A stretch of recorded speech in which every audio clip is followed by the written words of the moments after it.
বাসায় থাকা উপকরণ দিয়ে বানিয়ে ফেললাম একটা মজাদার নাস্তা। বাচ্চারা খেতে এটা খুবই পছন্দ করে। এখানে আমি ২ কাপের মতো গরুর মাংস নিয়েছি আর ৪-৫ টা পেঁয়াজ কুচি করে নিচ্ছি। মাংসটা আমি ভালোমতো ব্লেন্ড করে নিচ্ছি কিমা করে। এখন আমি কিছুটা গোলমরিচ দিলাম স্বাদ মতো। তারপরে আমি দিয়ে দেব হালকা পরিমাণে কর্নফ্লাওয়ার যাতে মাংসটা খুলে না যায়।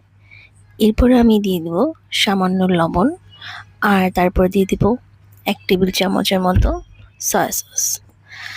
এরপরে আমি এটাকে সামান্য পেঁয়াজ দেব। পেঁয়াজ দিয়ে এটাকে ভালোমতো মেখে নেব। মেখে নিলে এটার ভিতরে মসলাটা ভালোমতো ঢুকে যাবে। তাহলে এটা খেতে খুবই জুসি হবে। তারপরে আমি সামান্য করে দিয়ে দেব একটু আদা আর রসুন, খুবই সামান্য, যাতে বেশি ঝাঁঝ না লাগে যেহেতু বাচ্চারা খাবে। একটু ব্রেডক্রাম্ব দিয়ে দিচ্ছি, একটু তেল আর একটা ডিম আর হালকা একটু লেবুর রস। এটাকে ভালোমতো মেখে গোল করে আমি গরম পানির মধ্যে কিছুটা সিদ্ধ করে নিচ্ছি। তারপরে আমি এটাকে শ্যালো ফ্রাই করব। এরপরে মজাদার একটা নাস্তা হয়ে গেল।